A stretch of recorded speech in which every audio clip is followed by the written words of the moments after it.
Hello everybody and welcome.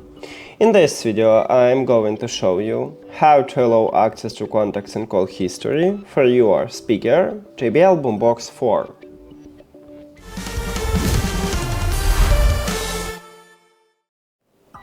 You have to start by open Settings and then go to the Bluetooth or connected devices. At the device list, click the information icon or settings icon near to your speaker. And right here at the middle I have it, but you may have it at the bottom or at the beginning, it depends on the phone.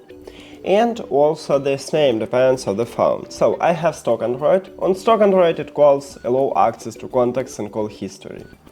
On your phone it may be call sharing or contact sharing or something with call or something with sharing. So to enable this mode you need to tap on time at the slider near to it if the slider have empty background. If you want to disable this mode you need to also tap on time at the slider, but if the slider have colorful background. And that's it! Thank you for watching this video. If you found it helpful, please consider subscribing to channel and leave the like on the video. See you later!